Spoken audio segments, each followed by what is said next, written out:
Ya, vamos a dar inicio entonces a la presentación de hoy del ciclo Contraparte. Unas breves palabras desde la dirección de escuela a la presentación de hoy. Contraparte es un ciclo que comenzó el año pasado, como dijimos en la sesión anterior, y es un espacio que busca relacionar justamente a los jóvenes profesionales casi ya, todos son estudiantes aquí de séptimo semestre, vale decir, en un año más ustedes van a estar oficiando la profesión de diseñadores. Y si bien la formación de la escuela, en la que residen ustedes dentro de su plan de estudio, los prepara para poder resolver las problemáticas profesionales de los diseños en el ámbito gráfico y en el ámbito de interior y equipamiento, la verdad es que ustedes también han sido testigos de cómo la escuela ha hecho un esfuerzo por integrar ambas menciones, entendiendo que el diseño hoy en día, en el contexto de desarrollo tecnológico, desarrollo industrial, económico, que lleva el mundo de hoy, altamente globalizado, del cual Chile no está excluido, el diseño tiene un rol extendido, vale decir, se mete en áreas, o más bien se instala en áreas que no teníamos a la vista hace algunos años atrás. Entonces el deber de la academia no solo presentar cuáles son esos ámbitos para seducir y construir hambre de querer seguir perfeccionándose y seguir creciendo como diseñadores en estas nuevas áreas, y para ello necesita diseñar estas instancias en que se vinculan los estudiantes con no solo los académicos de la escuela, sino que también con destacados profesionales del área del diseño que nos ayudan a construir este diálogo.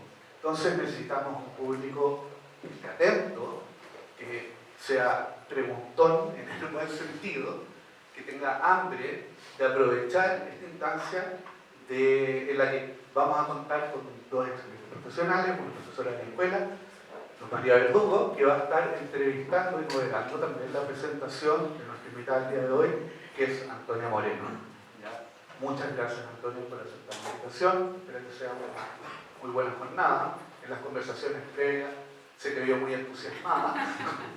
Yo espero que sea una grata conversación. Dejo a Luz María para la presentación de la invitada y empezar con la entrevista. Muchas gracias.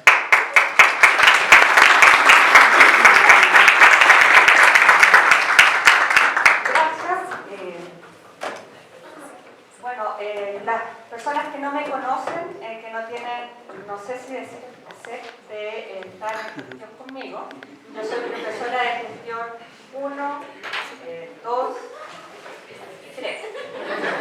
Así que he tenido el placer de a muchos de ustedes tenerlos ya hace 1 año y medio en mi aula.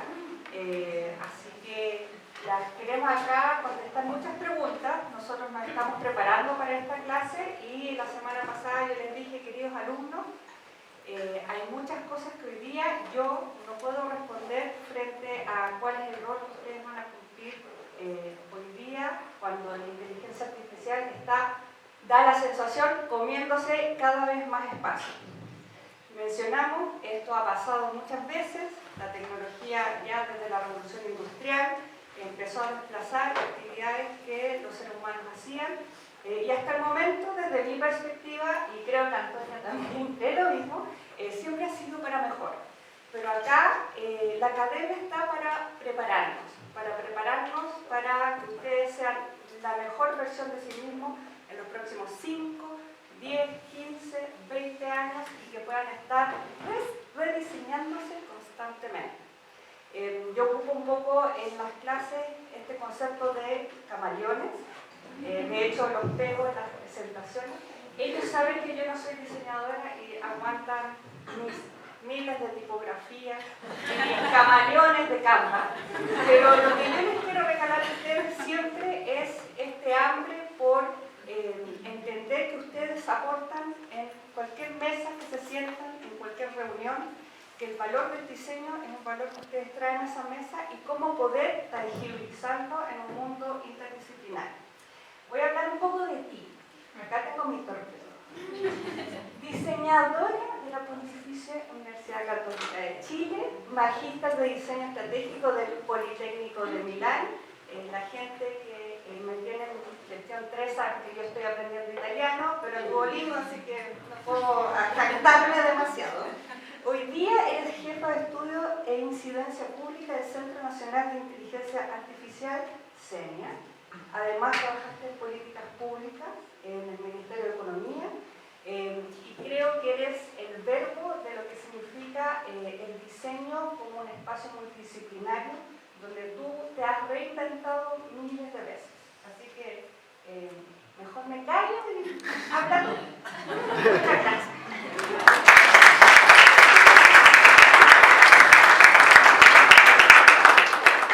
Muchas gracias. Muchas gracias por la invitación, por la presentación además.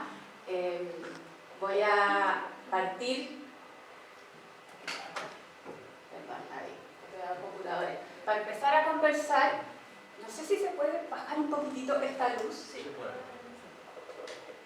O quizás, por ejemplo, prender una de atrás para no, eso, para que no se pierda el clima, pero aquí se ve mejor esto.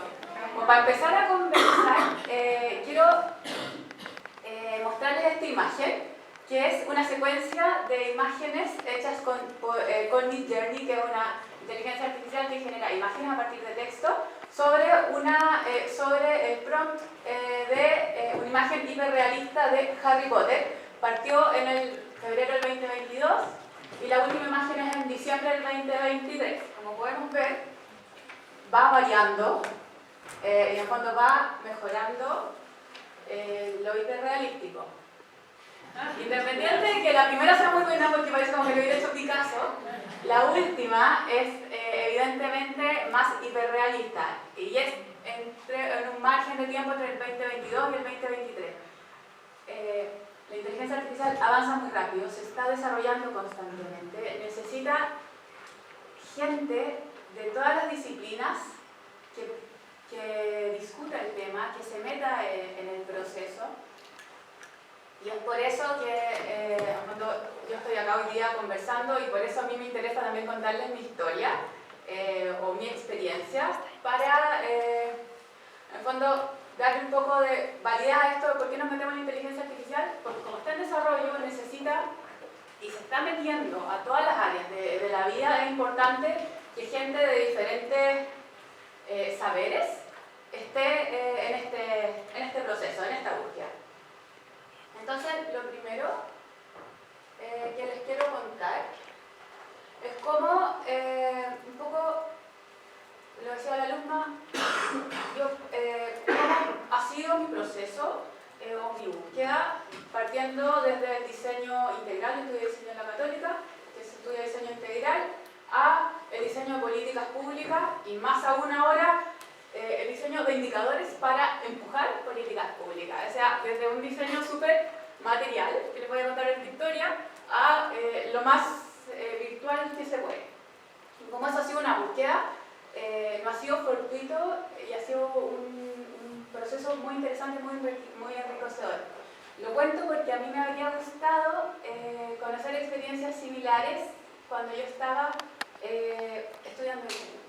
Partí estudiando diseño en la Católica, me metí porque siempre fui muy buena para como todo el tema estético, pero cuando ya estaba estudiando diseño, es muy experimental, entonces habían profesores que enseñaban el diseño de una manera mucho más propositiva o mucho más exploratoria de lo que yo estaba acostumbrada. Entonces también empezó como a expandirse lo que era el diseño para mí. Uno se podía hacer preguntas, no necesariamente estaban bien o mal, era una especie como de juego, había más interacción, había más exploración.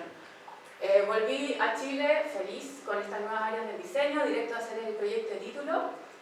Hice un proyecto de título que era a partir, en fondo mi pregunta era, porque soy muy preguntona, entonces era, ¿por qué si tenemos suelos, en fondo las superficies caminar siempre son extremadamente rectas, o sea, lisas?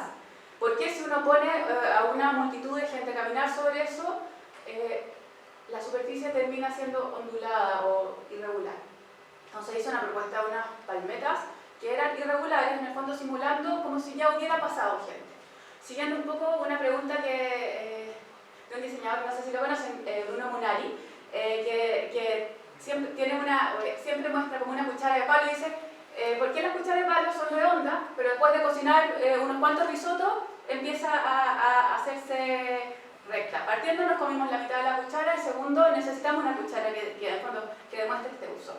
Era un poco a partir de eso. Bueno, me fue pésimo en el proyecto de título, pero realmente a punto de rajarme. Yo terminé absolutamente desilusionada porque cuando como que me había puesto el alma. Pero mi papá, arquitecto, fue profesor de esta facultad mucho tiempo, con su visión como académica, me dijo que te hayan evaluado mal.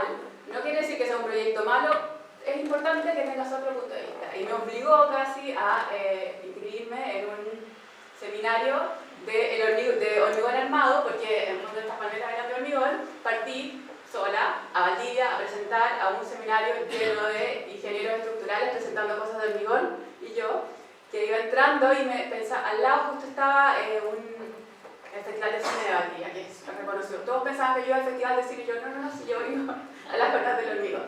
Presenté en un seminario lleno de ingenieros que en el fondo estaban discutiendo y presentando cosas súper estructurales, y yo presenté mi proyecto. Me fue muy bien, fue muy interesante como la discusión, y también ahí fue re bonito porque le empecé a agarrar el gusto a la interdisciplina, a cómo es meterse en otras áreas, con otros saberes, con otros puntos de vista, y la riqueza que sale de esa discusión. Y no es que uno tenga o no tenga la razón, sino que en esa discusión se abren caminos nuevos.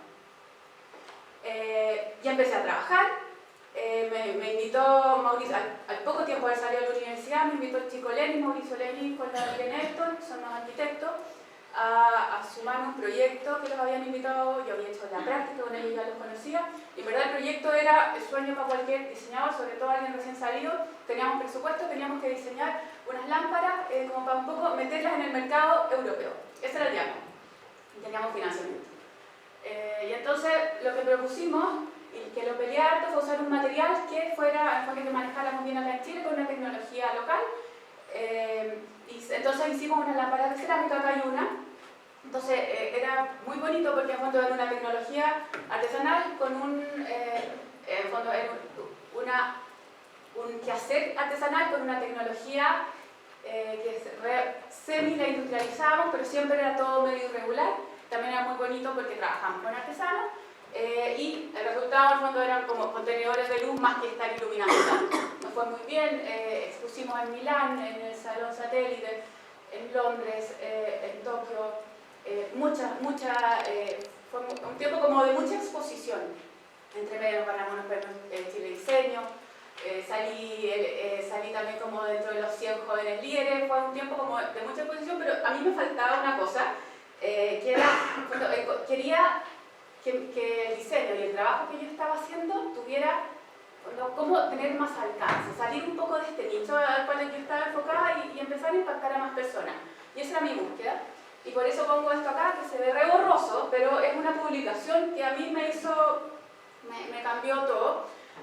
Estaba un tiempo revisando información y apareció una publicación de Ezio Mancini, que es un italiano que después se transformó en mi profesor, y que en el fondo se llama Creative Communities, y cómo personas, gente común y corriente de la vida normal, se une y soluciona en el fondo problemas cotidianos con muy baja tecnología y con muy poca inversión de recursos económicos, sino que uniendo puros saberes.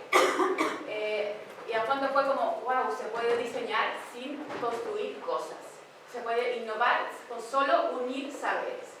Me fui a hacer ese máster, que era un máster en diseño estratégico, y entonces ahí empecé a avanzar en esta como desmaterialización del diseño.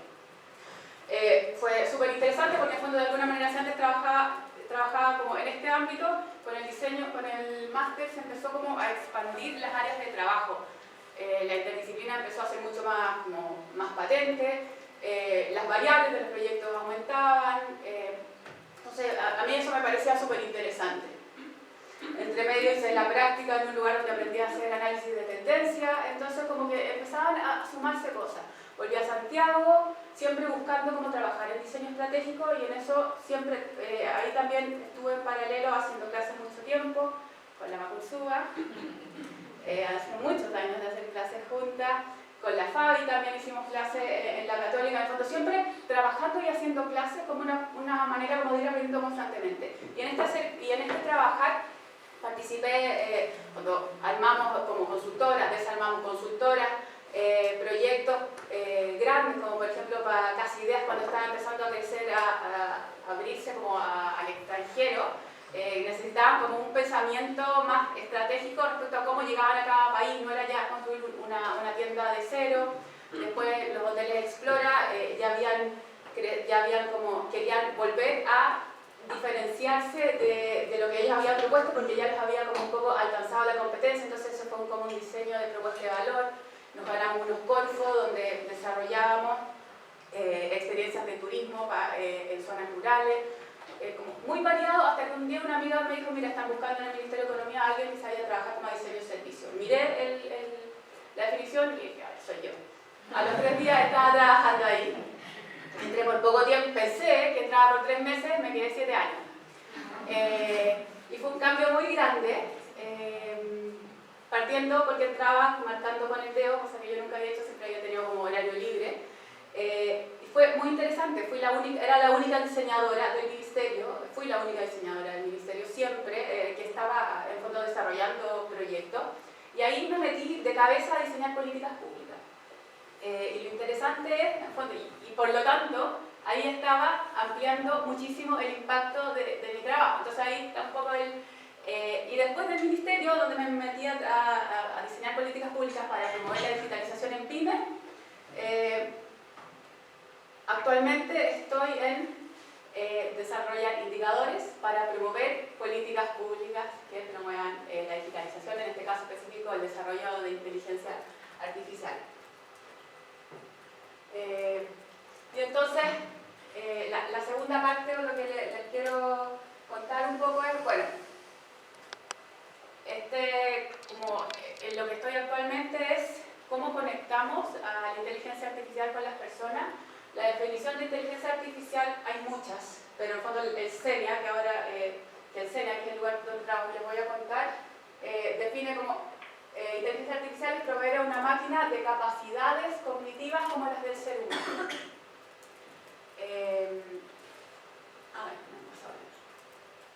Y entonces, para empezar a hablar de tecnologías, quiero partir con este gráfico que muestra el PIB mundial los últimos 2000 años de la humanidad. Si nos fijamos, hasta como 1800 es plano, que en el fondo obedece a que la actividad económica era principalmente agricultura, y en el fondo no había mucha variación.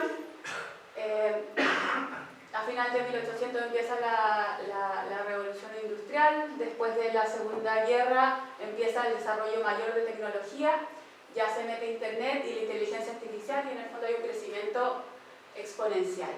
Lo traigo aquí para discusiones, cómo las tecnologías tienen el poder de mover la economía. Y por lo tanto, como a nivel de políticas públicas, cómo eso tiene sentido estar promoviendo políticas públicas de adopción, de desarrollo de tecnología para el crecimiento como de la economía.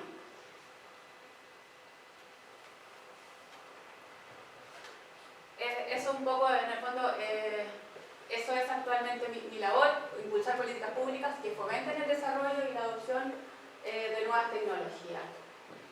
Específicamente, María contó, yo trabajo en el CENIA, que es el Centro Nacional de Inteligencia Artificial.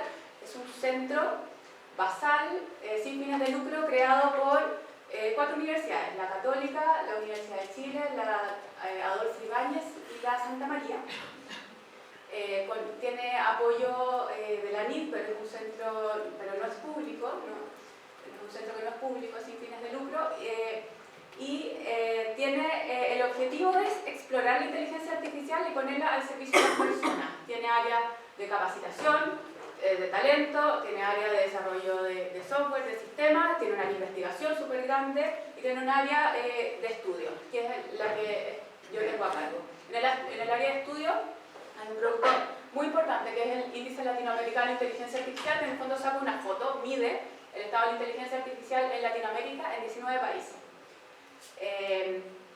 Y el índice en el fondo mide el estado de inteligencia artificial a través de 3 factores que son los factores habilitantes, en el fondo, cómo estamos para adoptar esta inteligencia o para implementar esta inteligencia artificial, en el fondo, conexión a internet, capacidad de cómputo, todo lo que es posible para después cómo se está adoptando, cómo están adoptando las personas, las empresas, cómo se está usando esto, y por último gobernanza, que quiere decir cómo, en fondo, ok, tenemos los datos, pero cómo los podemos manejar, cómo los disponibilizamos, cómo los tratamos con cuidado, si hay o no políticas nacionales que organicen el desarrollo de inteligencia artificial y no en el fondo sean acciones aisladas. Entonces lo que hace el índice es sacar una foto de cómo está la inteligencia artificial en 19 países de Latinoamérica, pero no es en sí un bien el índice, sino que lo que hace es promover políticas públicas para, en fondo, destacar ciertas cosas y por lo tanto los gobiernos, las instituciones vayan tomando decisiones a partir de los datos. Este año es la tercera versión, pero entre la primera y la segunda versión el índice creció muchísimo. De esto duplicó los países que forman parte, lo que es un reto metodológico gigante. En el fondo, conseguir todos los datos de países, por ejemplo de Centroamérica, cuesta mucho, pero eso también es un indicador de algo. El que cuesta encontrar los datos ya nos está diciendo algo. Y lo interesante es que es un trabajo en conjunto. Latinoamérica es un mercado súper chico, entonces como países, si trabajamos independiente, tenemos muy poca voz que decir. Ahora, si nos agrupamos, empieza a tener más fuerza eso, y ese es uno de los grandes valores del índice. Por otra parte, tiene un comité con personas que validan la metodología, las acciones que son de todos los países, y en el fondo eso certifica también un poco lo que estamos haciendo. En los 2 primeros años ha sido Chile el que ha liderado este índice, y es súper interesante. Bueno, en el fondo, Brasil y Uruguay también están siempre un poco liderando, pero en el área en que Chile tiene muy buen desempeño, sobre todo a nivel de universidades, doctorados, en el fondo en la enseñanza de inteligencia artificial. Brasil lidera, por ejemplo, a nivel de patentes o implementación en industria. Brasil tiene una matriz industrial mucho más grande que Chile, en fin. Entonces es interesante ir viendo cómo los países se pueden medir a sí mismos y también ir empujando. Pasa que en el desarrollo de políticas públicas, Chile siempre, sobre todo en tecnología, Chile se actúa como piloto. Lo que pasa en Chile después se va extrapolando a los otros países. Ya está pasando en esto del índice del año pasado, a partir de que levantamos que en fondo faltaba mucho para adopción, en fondo para promover la adopción, que la gente supiera cómo sobre inteligencia artificial, que las empresas estuvieran usándola.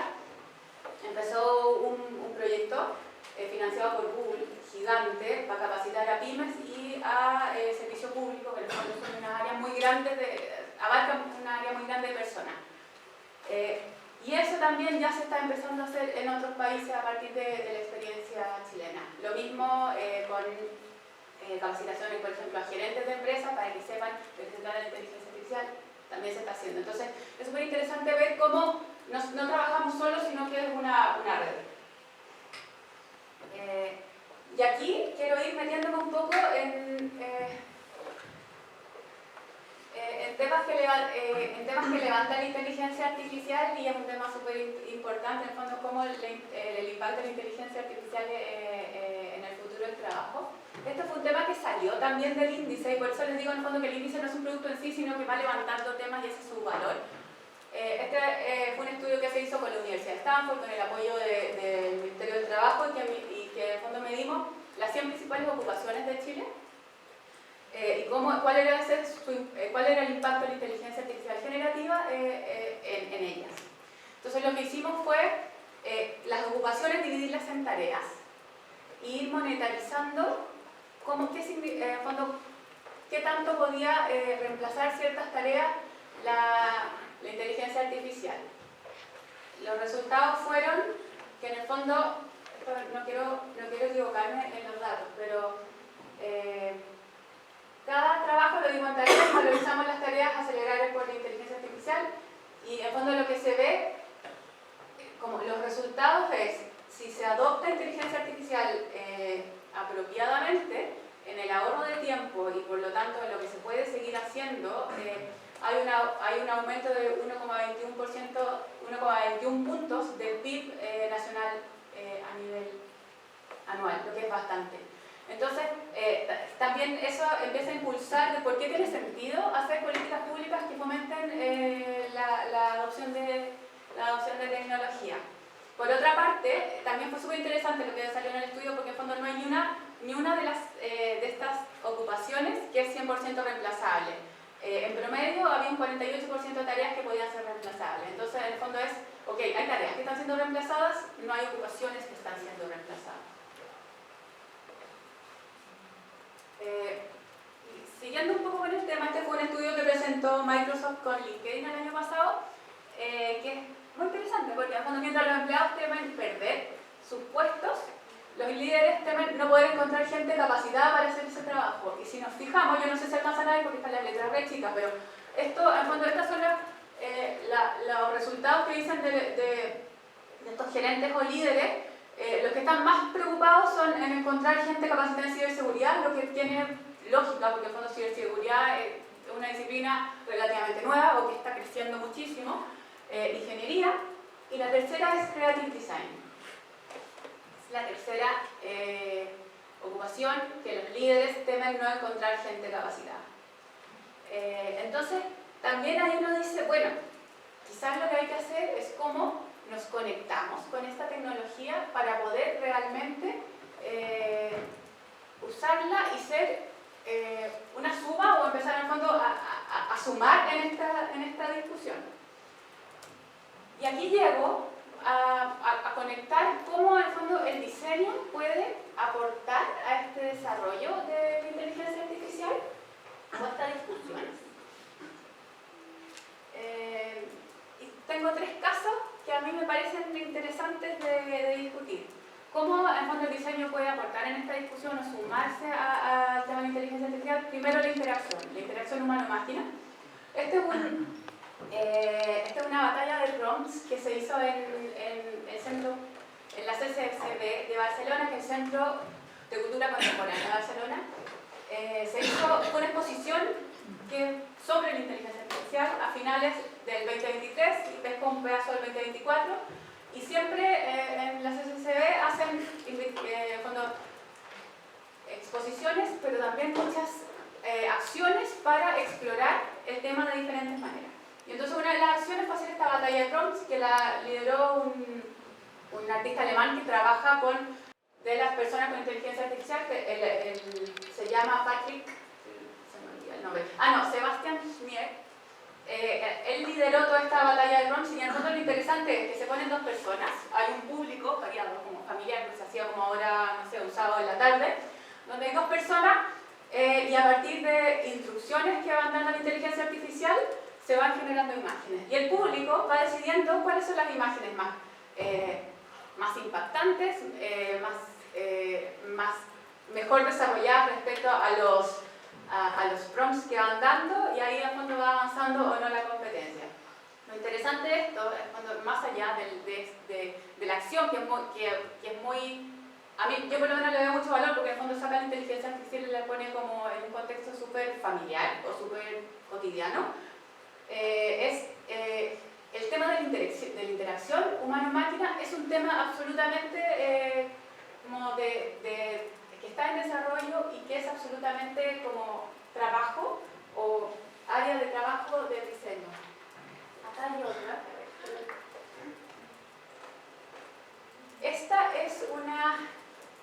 Estas son imágenes desarrolladas, videos desarrollados por Runway. Runway es una empresa creada por dos chilenos y un griego. Hace poco tiempo, es un unicornio, quiere decir que está valorada en más de 1.000 millones. Esta empresa el año pasado estuvo valorada en 1.500 millones de dólares. Es el cuarto unicornio chileno, creado por chilenos.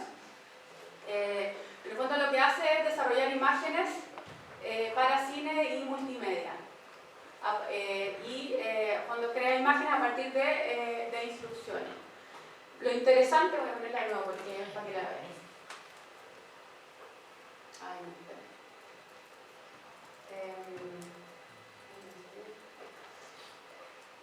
interesante es que está creada, por ejemplo, uno de los creadores estudió cine, después se cambió, pero él decía, a mí me había gustado, yo dejé de estudiar cine porque veía muy difícil desarrollar cine, carísimo, en fondo un presupuesto que yo no tenía, que mucha gente no tiene, y con esto nosotros estamos creando, dando la oportunidad para que muchas personas desarrollen cine. Eso significa en el fondo que hay un cambio un poco en la manera de hacer cine. Y específicamente estas imágenes son imágenes creadas a partir de personas que van actuando. Entonces también es interesante, es nuevamente ese vínculo humano-máquina, cómo las máquinas aprenden de los humanos para recrear comportamientos humanos. Y esta es una imagen, estas son imágenes del CENIA, de estudios que estamos haciendo. Esto es en fondo para monitorear la ciudad. Pero lo que sale aquí, y a mí lo que me parece que también es un tema súper, muy pertinente al quehacer del diseño, es toda la interacción que pasa en las ciudades y todo eso, cómo se transforma en el fondo en poder desarrollar o crear smart cities que a partir de monitorear todo lo que pasa en la ciudad se pueden mejorar el sistema de transporte, el sistema de seguridad, hacer más eficientes los servicios, en fin. Pero entonces, ¿cómo voy registrando los diferentes elementos y conectándolos y sabiendo y pudiendo desarrollar proyectos?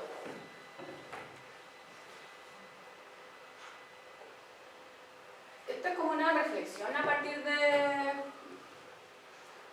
lo que hemos estado conversando. Uno podría decir que la inteligencia artificial está quitando trabajo, porque definitivamente está automatizando ciertas tareas, pero si uno lo ve así, uno podría decir, ok, pero entonces estamos viendo, hay ciertas cosas que evidentemente sí está automatizando, pero el haz de luz es mucho más grande.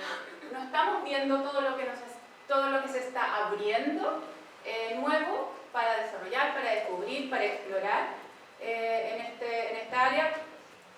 Y eso también es súper interesante y por eso en fondo puse estos 3 proyectos que a mí me parecen súper inspiradores como para abrir la conversación y decir, hay áreas que podemos explorar, hay áreas que podemos meternos a trabajar.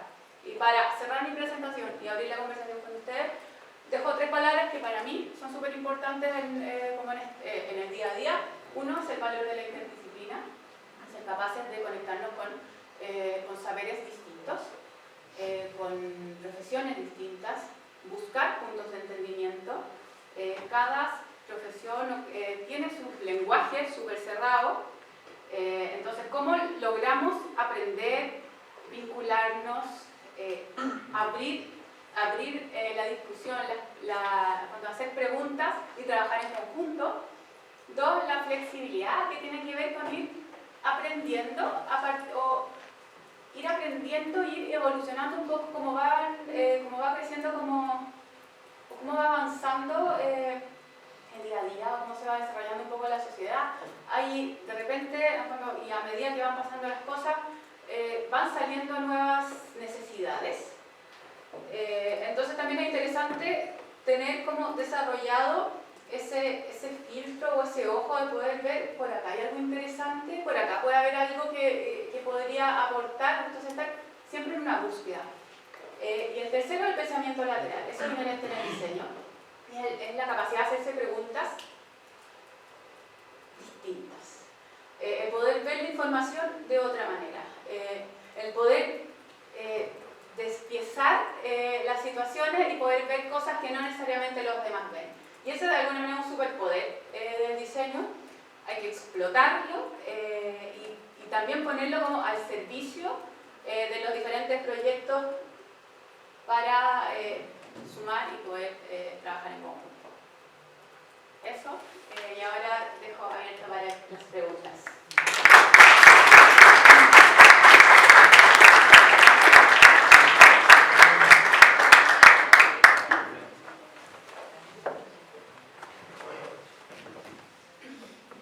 Muchas gracias, Antonia. Si quieres, te tengo agua. ¿Tenemos la luz o no? Sí. Estamos demasiado bien. Yo no creo en las coincidencias. Yo creo que el camino que has recorrido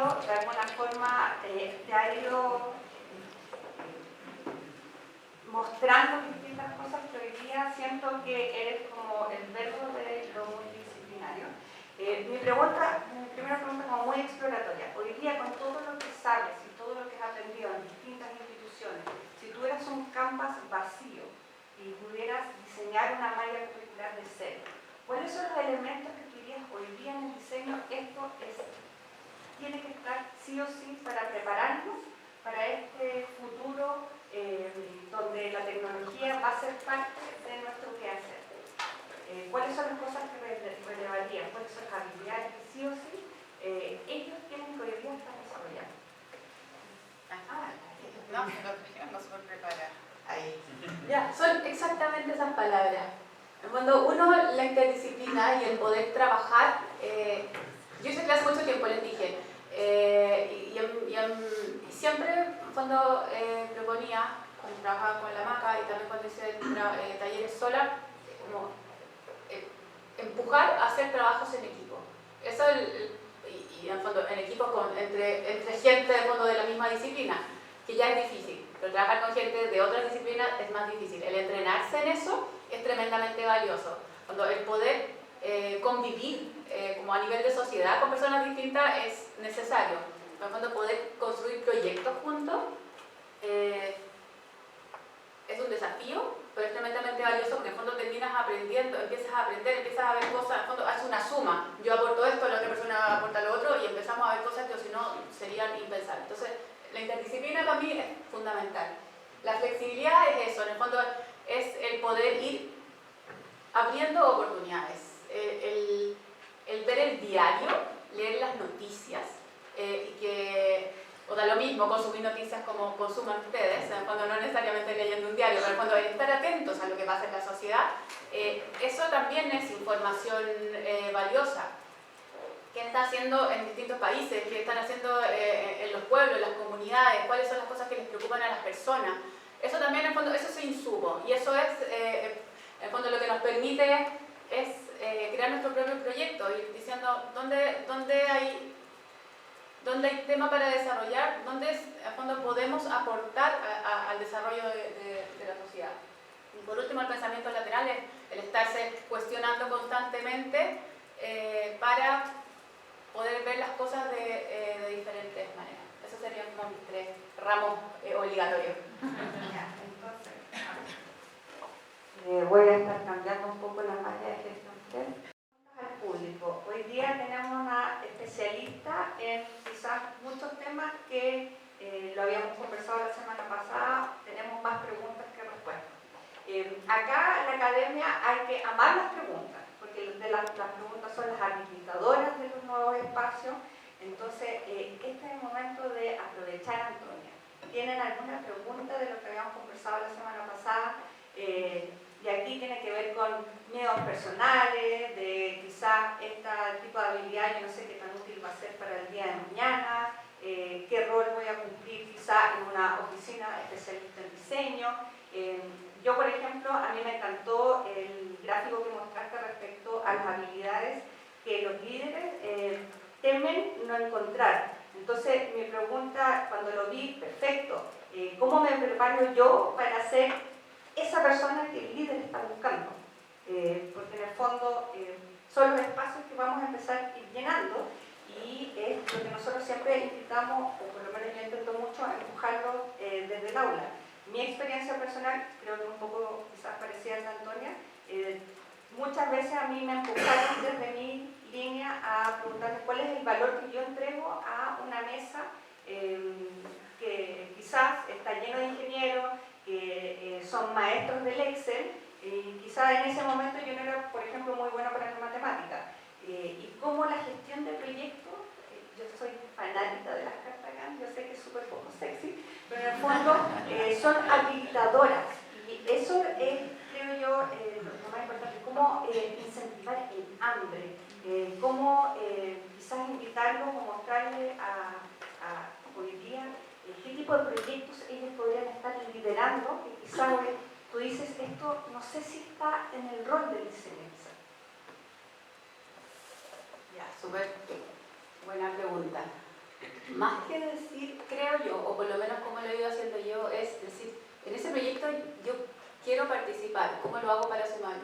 Entonces empezar a proponer cosas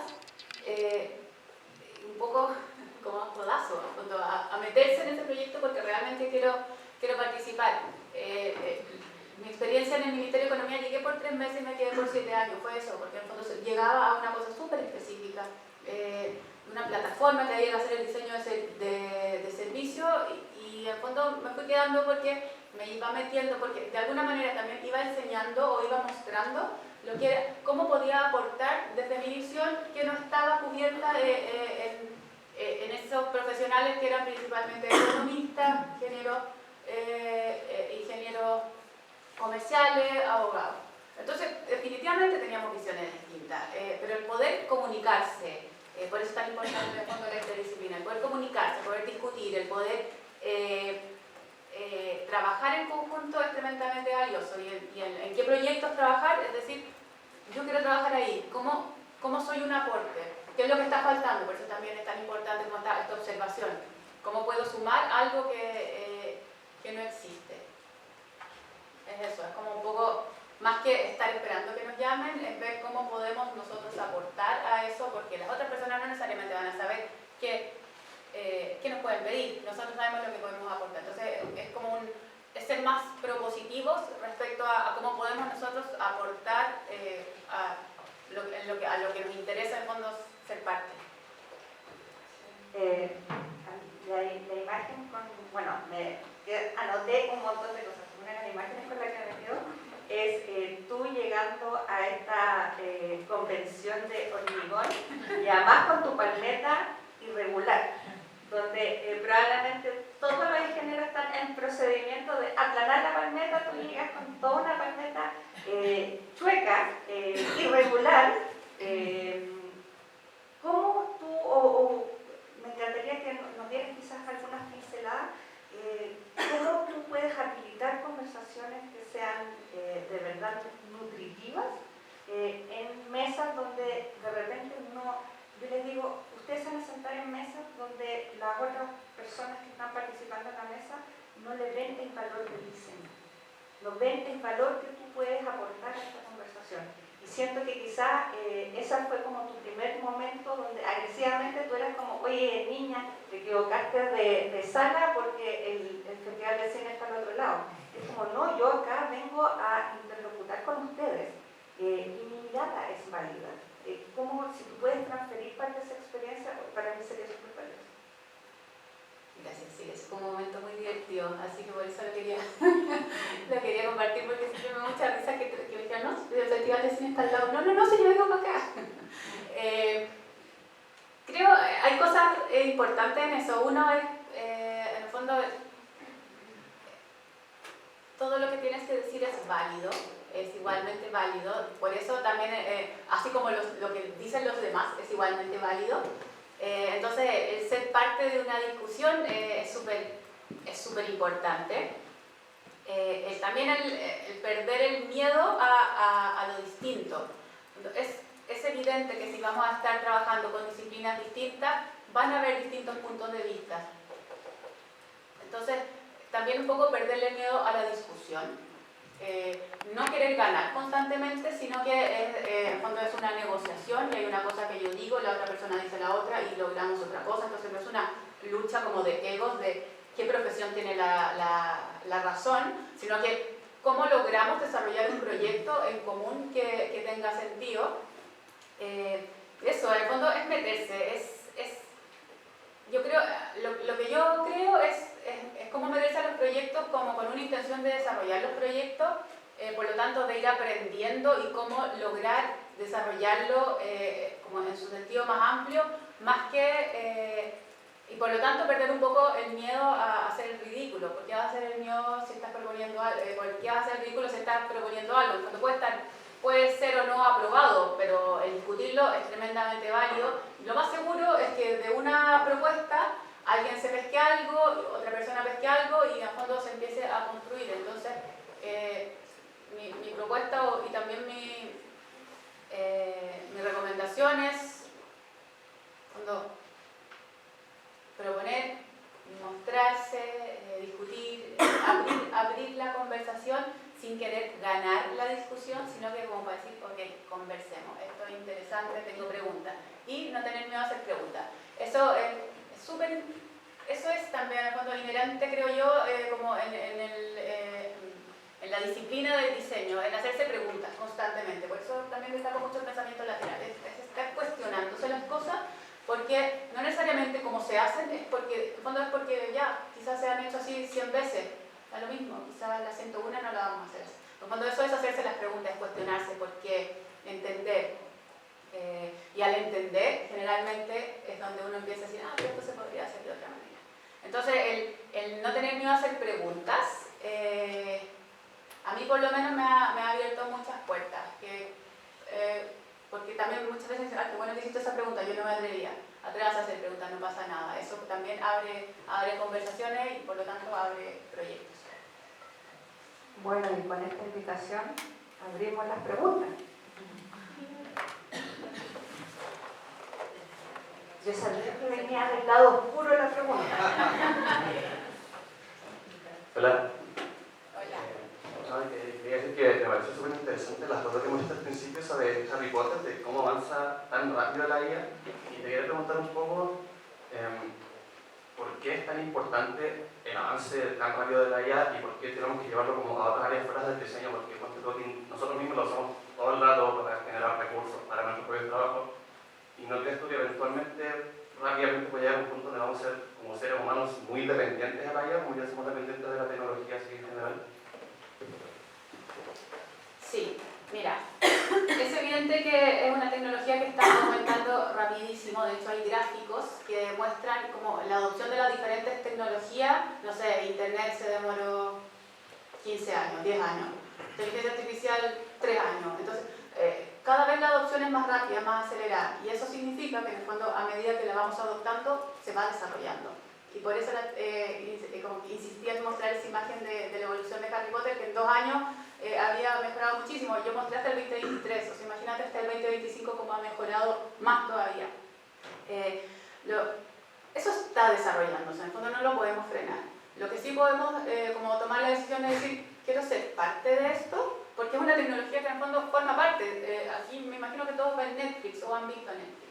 Esas recomendaciones son inteligencia artificial. Usar Waze, la inteligencia artificial con esos modelos ha acercado mucho la interacción o ha disminuido o ha facilitado la interacción con las personas, por lo tanto pareciera que en 2 años apareció la inteligencia artificial. El otro día conversaba con un ingeniero que yo llevo 25 años trabajando con inteligencia artificial. Lo que pasa es que nosotros como personas, en fondo como comunes, no la percibíamos. Y sí, hubo un paso y ahora forma parte de nuestra vida porque realmente las máquinas se han hecho muy sencillas de operar o de interactuar. Entonces, uno puede decir, ok, yo prefiero mantenerme al margen, ¿sí? Otra opción puede decir, yo quiero participar de esta discusión, yo quiero aprender a interactuar, yo quiero ver qué caminos me abre respecto a, en fondo, qué posibilidades me abre. El otro día estaba parte como de un estudio que estamos haciendo, conversando con científicos y científicas de cómo, la idea es en el fondo ver cómo ellos usan inteligencia artificial para su desarrollo profesional, para su investigación y cómo poder promover más el uso de inteligencia artificial para que aumenten su productividad en sus tareas. Entonces, habían personas que en el fondo lo usaban como para tareas cotidianas, como para responder mail, para hacer revisión como de bibliografía cuando van a hacer investigación. Entonces, antes lo que me demoraba una semana, ahora me demora un día. Pero habían otros que en el fondo la usaban para llegar más allá. En el fondo, la inteligencia artificial hay un proyecto muy interesante que se llama, creo que se llama Amazonía, que es de Microsoft y que en el fondo están monitoreando la deforestación del Amazonas con inteligencia artificial, con imágenes satelitales en el fondo van monitoreando. Y a partir de eso también van monitoreando la fauna que habita en eso. Y eso lo hacen en el fondo escuchando los cantos de los pájaros y los ruidos de los diferentes animales. Antes, cuando no estuviera tan desarrollado los sistemas de inteligencia artificial, lo que ellos hacían era escuchar. Personas estaban escuchando y iban anotando lo que escuchaban. Ahora, como lo puede hacer la inteligencia artificial, ellos pueden dedicarse a otras cosas que antes eran impensables hacerlas porque en el fondo estaban ocupando todo su tiempo en algo. Esa misma persona me dijo, mira, ahora podemos analizar también las composiciones de las capas de la Tierra, que de alguna manera hemos ido entendiendo que hay un lenguaje entre las capas de la Tierra. La Tierra tiene su propio dialecto y lo estamos entendiendo porque en el fondo nos ha permitido analizar. Entonces, ¿a qué voy? La inteligencia artificial te puede ayudar a llegar a hacer cosas no solamente automatizadas, sino que llegar a hacer cosas que si no, nosotros no seríamos capaces. Y ahí también en el fondo hay algo súper interesante que poder desarrollar desde mi punto de vista. Me hace sufrir. De extremo a extremo.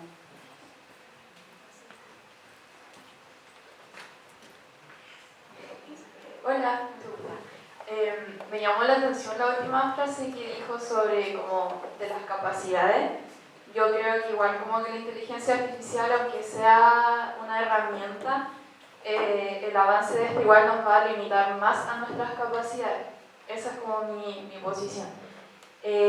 Igual me gustaría que compartiera, como si puede profundizar más sobre eso, porque es como un tema que lo he escuchado en varias conversaciones, incluso en la clase igual, pero esa no era mi pregunta era otra. Otro tema que me llama la atención es el tema del impacto como en el medio ambiente. Yo sé que en el día a día todos contaminamos de alguna u otra forma. Si vamos a comer, no sé, como hablamos la otra vez, al McDonald's estamos contaminando. Igual acá en la universidad, me acuerdo que cuando entramos nos enseñaron o se habló del tema de los materiales, como de la sustentabilidad y todo esto. Pero no he escuchado sobre cuál es el impacto real en el medio ambiente de la inteligencia artificial, sino es que más que nada he visto como publicaciones en Instagram, pero uno no sabe si es real o no. No sé si ustedes saben sobre el tema. Súper, buena pregunta. Voy a pescar la primera y después digo... hay una cosa, la inteligencia artificial en el fondo son máquinas entrenadas con datos humanos. Entonces lo que hace la inteligencia artificial es aprender de nosotros los humanos y multiplicar eso. Por lo tanto, y ese es un tema súper importante, si le damos datos sesgados, la inteligencia artificial va a multiplicar esos comportamientos sesgados. Por eso, en el fondo, es tan importante que haya datos de minorías, de mujeres. Hasta hace un tiempo, en el fondo, la totalidad de los datos era de hombres blancos. Todo el resto del planeta no formaba parte de los datos. Y con esos datos se está entrenando inteligencia artificial. Entonces, por supuesto que las máquinas van a empezar a comportarse de manera sesgada. ¿Ya? Pero en el fondo eso no es culpa de las máquinas, es culpa de nosotros que tenemos datos que no estamos recogiendo a la totalidad de la población. Entonces, cuando tú dices, en el fondo, van a sesgar van a limitar nuestras capacidades, uno podría decir, sí, por ejemplo, antes de tener celular, yo me sabía los números de teléfono, ahora no me los sé, yo ahora aprieto un botón, me sé el mío con suerte. Y entonces, hay cosas que evidentemente estamos dejando de hacer para hacer otras. Fue lo que pasó, por ejemplo, con la calculadora, con el cálculo rápido. En el fondo, sí, hay cosas que uno puede seguir entrenándose para no perder esas capacidades. Lo que pasa es que estás automatizando ciertas cosas para lograr cosas más allá. Pero sí es un tema y cuando definitivamente es un tema que uno podría darle más fuerza y ver cómo nos le entregamos. En fondo, hay un tema que también lo discutía mucho con estos científicos que me ha tocado conversar este último tiempo, es decir, es re importante saber que nosotros necesitamos darle indicaciones. La inteligencia artificial de alguna manera es como un asistente, nos ayuda a trabajar, pero soy yo la persona que le hago las preguntas, soy yo la persona que le cuestiono. O sea, en el fondo, no llegaría a apretar un botón, es esa interacción. Y ese pensamiento crítico, en el fondo no lo tiene la inteligencia artificial y necesitamos nosotros desarrollarlo y cada vez más para ser lo más críticos y buscadores respecto a lo que se puede lograr. Entonces por ahí también hay algo para desarrollar que a mí me parece súper interesante. Y respecto al tema como medioambiental y al uso de recursos, sí, en fondo, cuando uno habla no sé, de los data centers, son computadores físicos que con unas capacidades altísimas, que es donde se guarda información. Cuando uno habla de la nube también, no es una nube, sino que es un sitio que en el fondo permite acceder a información. Y esos sitios físicos usan muchos recursos de energía y por lo tanto también necesitan agua para enfriarse. Ese es un tema, de hecho nosotros en el índice lo medimos porque al medirlo empiezas a declarar que esto existe y exigir ciertas características para el uso. Entonces, definitivamente es un tema, así como la inteligencia artificial está en desarrollo, todo lo que tiene que ver con la inteligencia artificial está en desarrollo. Y el tema medioambiental definitivamente es algo que está dentro de las exigencias para que cuando sea una inteligencia artificial al servicio de las personas.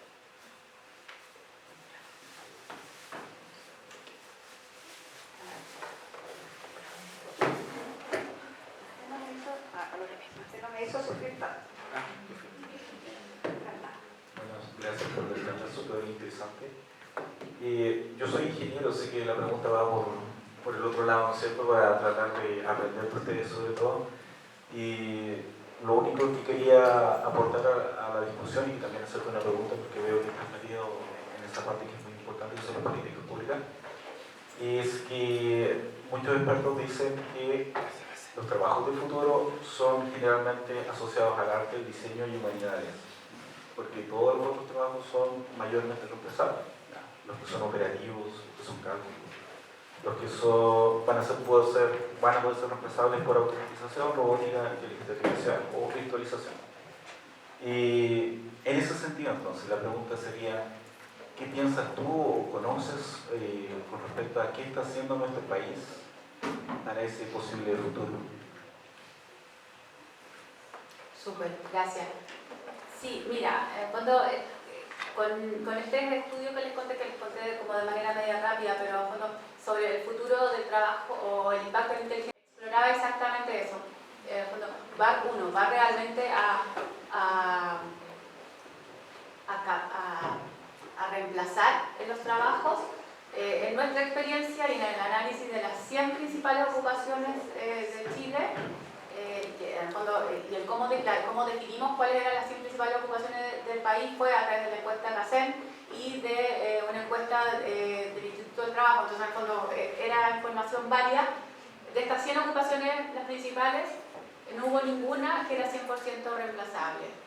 En promedio, había un 48% de tareas de esas ocupaciones que en el fondo eran automatizables o reemplazables. Pero en el fondo, eso lo que nos dice es ok, hay tareas que sí, evidentemente puedes reemplazar, pero ¿qué haces con tu otro tiempo? Puedes dedicarle más tiempo como al pensamiento crítico, a hacer nuevas conexiones con la información que manejamos.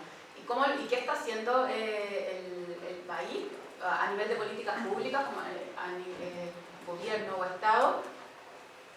Lo primero son un poco los tres ejes del índice latinoamericano.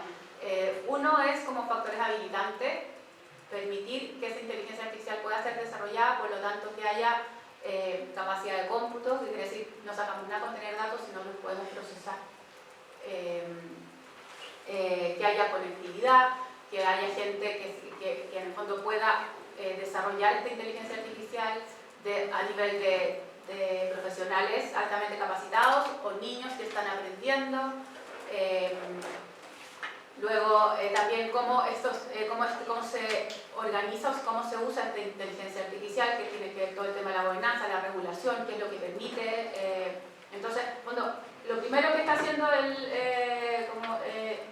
el Estado es permitir que eso pase y además de eso promover la adopción de diferentes maneras, que la gente la sepa usar, que se pueda vincular con ella y que en el fondo, en vez de ampliar la brecha humanos-tecnología, vayamos como disminuyendo.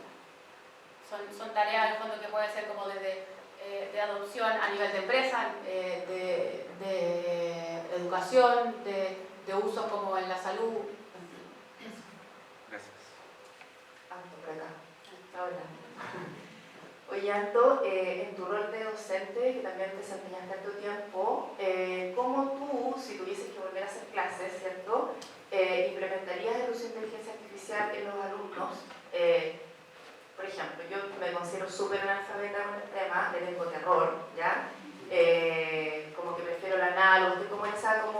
secta que estoy como todavía no tratando de implementarla.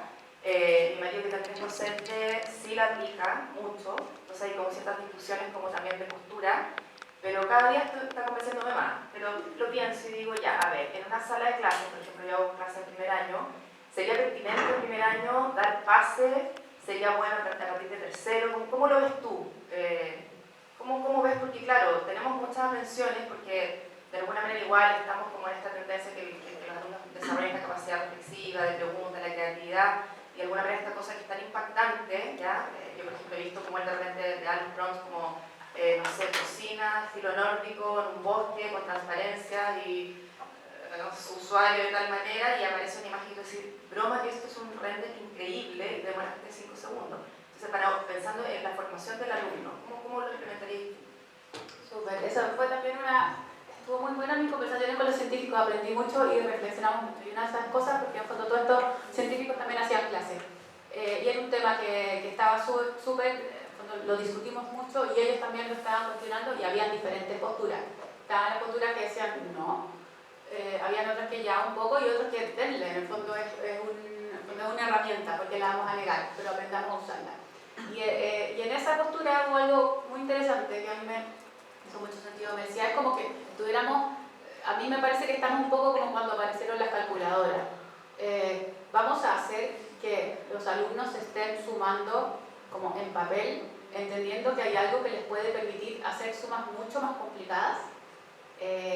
Ahora, si yo necesito usar una calculadora, si yo voy a usar una calculadora necesito saber qué significa sumar. Entonces, entender cuál es ese proceso. Y llevándolo un poco al uso de inteligencia artificial, estas personas estaban haciendo eso que a mí me hacía más, que en el fondo yo me sentía más representada o me hacía más sentido, que en el fondo es saber usarlo, en el fondo el entender qué es lo que estamos, entender cuáles son las instrucciones que le estamos dando, entender por qué estamos tomando una decisión u otra, en el fondo justificar, no es decir, como no es apretar un botón y que las cosas pasen, sino que ir guiándola como si fuera un asistente. En el fondo tú tienes que ir dando instrucciones, tienes que ir discutiendo, tienes que ir tomando decisiones respecto a lo que va apareciendo para es trabajar con alguien, no con algo, pero entendiendo lo que está haciendo, en el fondo desarrollando como esa interacción. Ahora, uno podría decir, no, sé que yo no quiero trabajarlo. Lo que pasa es que está en todos lados, entonces quizás uno puede negarse, pero ¿hasta qué punto te vas a negar? ¿O por qué te vas a negar? Yo creo que son válidas ambas posturas. A mí me parece interesante explorar explorar las posibilidades y ver qué más allá se puede lograr. Por ejemplo, vuelvo a los científicos que lo tengo muy frecuente. Hay una herramienta que se llama AlphaFold que permite como el diseño de proteínas. Eso antes se demoraban años en hacerlo los científicos y ahora lo pueden hacer en muy poco tiempo porque en el fondo esta herramienta les permite hacer eso. Y para más es gratuita si es que es para uso en fondo investigativo, académico. Entonces es como, ¿por qué vamos a restarnos de esta tremenda oportunidad? En fondo, lo mucho que podemos lograr con esto. Pasa un poco aquí. Gracias. Ahora se pusieron preguntas.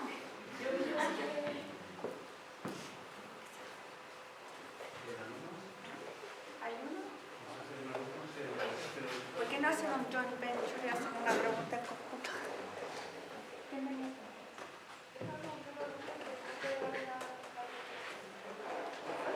Hola, voy a hablar un poco de lo que hablaron un poco con la profe sobre el tema de la malla curricular.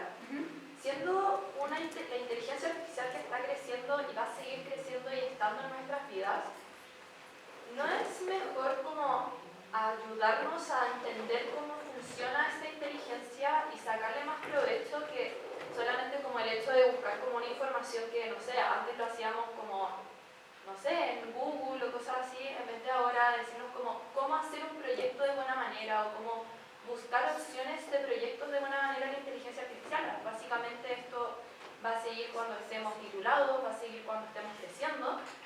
Entonces la idea de que esto nos enseñe y sea un ramo dentro del diseño, un ramo dentro de todas las carreras en general, para poder realizar nuestro proyecto y buscar una forma de realizar esto aún más grande, como a una mayor escala.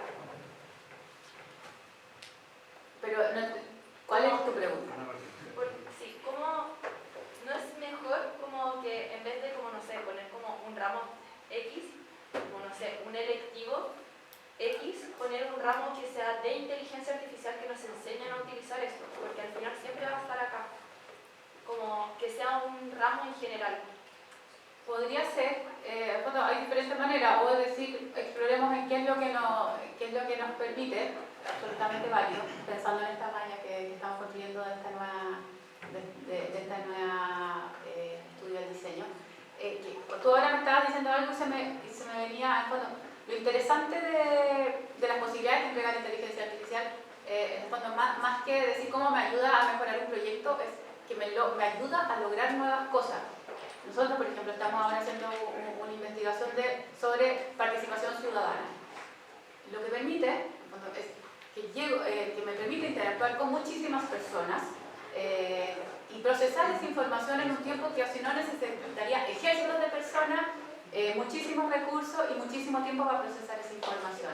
Entonces, ¿qué es lo que permite eso? A partir de esa interacción, desarrollar proyectos entendiendo cómo las personas que necesitan, que quieren. Entonces, te lleva a otro, te abre otras oportunidades.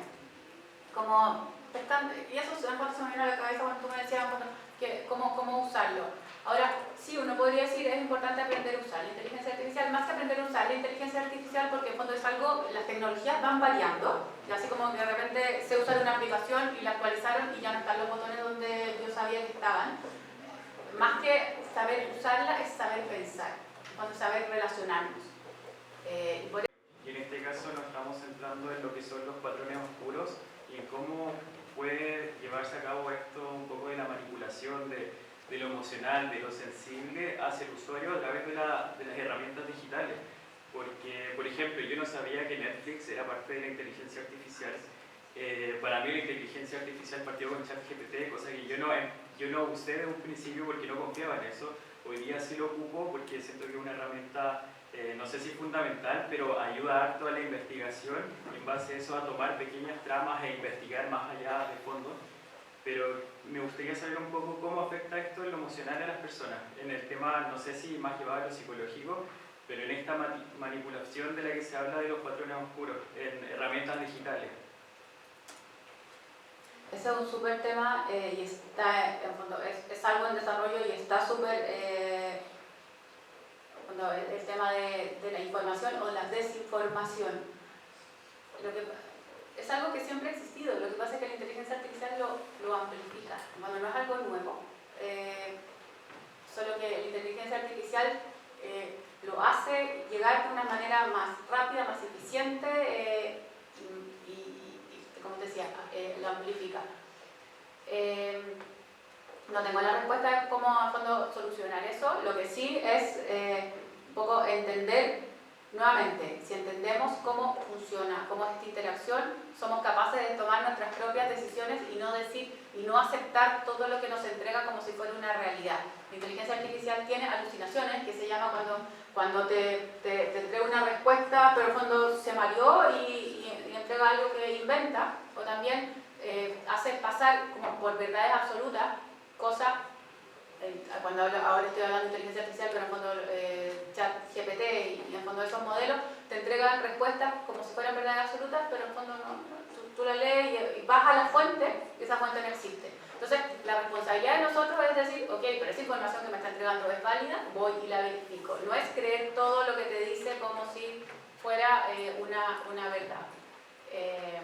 Y eso sí es algo que en el fondo tenemos, y por eso en el fondo tenemos que aprender a relacionarnos con las máquinas, y por eso tenemos que desarrollar el pensamiento crítico, y por eso tenemos que saber cómo hacer esta interacción para entender que la información que nos está dando no es una verdad absoluta, sino que es una información más y nosotros somos los responsables de verificarla y ver qué hacemos con eso.